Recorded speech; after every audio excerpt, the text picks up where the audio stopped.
Like, one of them is, I cooked this hot dog with a laser beam.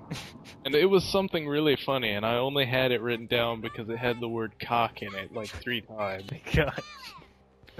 My Spanish class was pretty awful, and it wasn't the teaching itself, it was the teacher, and we seriously believed her to be bipolar. She had this problem where she was also a germaphobe, and if you would yeah, and she'd want you to touch the doorknob with like Purell in your hand. So this one guy goes up to close the door, and she's like, "Use the Purell!" Like right when he touched the doorknob, and then she tells you, "Make sure you Purell the chalk before you use it on the board." I'm like, "You want to Purell the chalk?" She doesn't even want to go to like Starbucks or McDonald's because she thinks it's so dirty to the fact that she'll immediately vomit when she walks in there. Just, hey, what's up? Get out of my cappuccino! Just like starts vomiting there. Buddy at McDonald's that would be like, that's better than the food here. Let me help myself. And she also has this problem where you can't be mean to anyone, even jokingly. So you can't say, "Oh, that's a good try." You have to be overly supportive to the fact where it's like some kind of after-school special on Disney Channel. She wants it to be like, I know. And I'm just like, well, germaphobe lady, I'm gonna throw up if I have to deal with this shit. It was like 5th grade. They had some summer camp thing at the school. I have never gone to anything after school. Once it was time to go home, I was like, "Screw you guys, I'm going home." I was not doing anything else. I was taking my toys. People were like, "Oh, it's awesome, we go to school and we have fun." And I was like, "Oh, fun, school. You're mixing the words a little, aren't you?" Those kinda are opposites. Oh. I could see some fun in it, but it's not like you go there. They were like, "Let's do algebra and geometry," and I was like, "Okay, I'm done. I'm practically Asian when it comes to this stuff." So I would sleep there, and they had this one kid, Andrew. He was annoying. That's a great. It wasn't to the extent that you'd want to punch him, because that's how we met. You punched him, and that's how you met. I punched him 3 times, and then his face started to swell up, and he couldn't hit me back because I had literally the whole class holding me back. You have a very violent past. I only hit him 3 times. Only 3 times? And then only 3. What kind of school was this? With the force that would shatter the sun.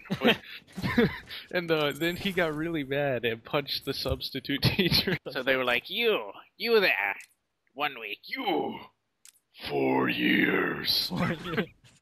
So we were okay friends after that, I guess. He was like, you can beat me up. Let's be friends. But he was so annoying. And then I had this taser pin. Like, I'm sure you've heard of them. He was like, "Yo, can I borrow a pencil?" Because he always needed a pencil. Oh, I hate those people. And I always needed one too. So I was like, "Yeah, I don't have a pencil for you. This is my pencil, but you can use this pen." And he's sitting there, real quiet. And from a silent room, you can hear.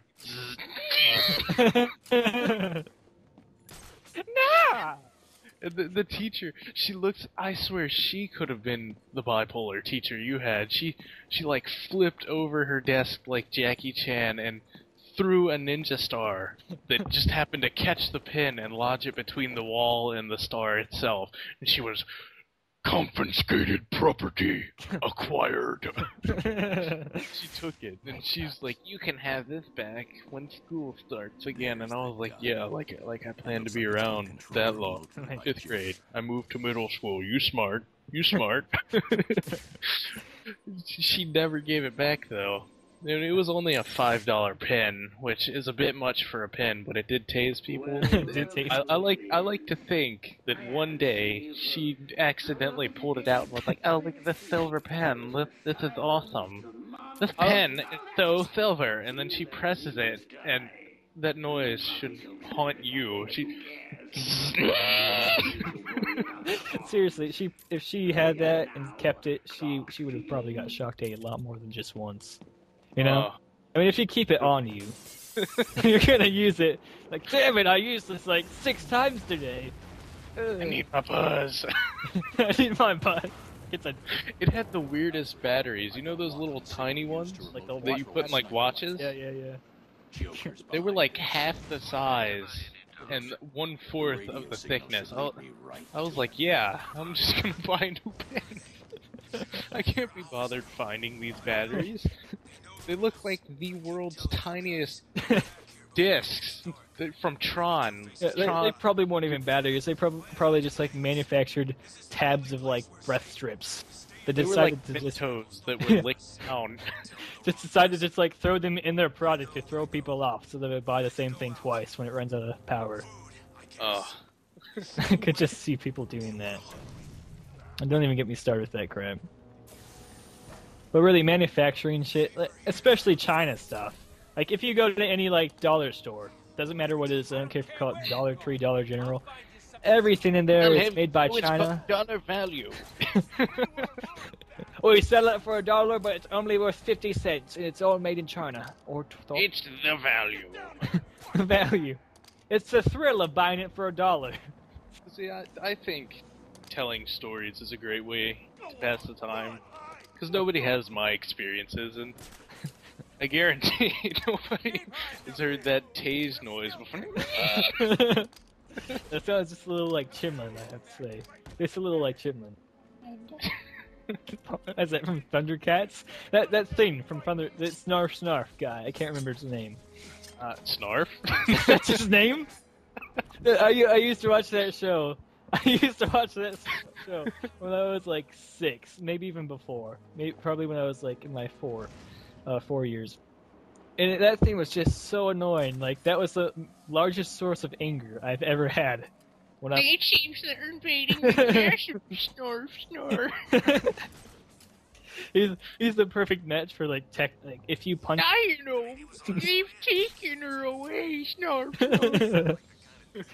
Who thought of that character? Who thought some little ugly rabbit-looking thing that's like part dragon? Rabbit, dragon, mongoose looking stoner surfer hair thing. And sits there. And ends every sentence with snarf.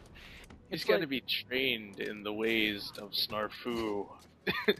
It's like trying to. It's the equivalent of someone making like Jar Jar Binks from Star Wars, you know? I can't even do his voice, and I can try. Well, he's only annoying because he F's over everything. And Like, my favorite one was when they had those giant, like, energy pellets looking from Portal thing for their catapults that would explode and disintegrate everything. And these are people going to help. And he just trips on his ear, and like 50 of them roll downhill. The droids are like, ah. Wait, that thing is so annoying. And then you have those little savage little bear cubs. They're like they're like Wookiee babies or something. And they beat the people who have laser guns. All right. Those are the pedo bears. They beat the people. Have you seen the original Star Wars? They smile like a pedo bear too. They're like, come here. And they were just little closer. I mean, really. Just like R2-D2 was, like, I believe, a midget also. I don't think it was a midget. It had to have been remote controlled. Also, they could beat down people in fully bodied space armor with rocks and sticks. Alright, well, that's our time for today. We will see you on another time.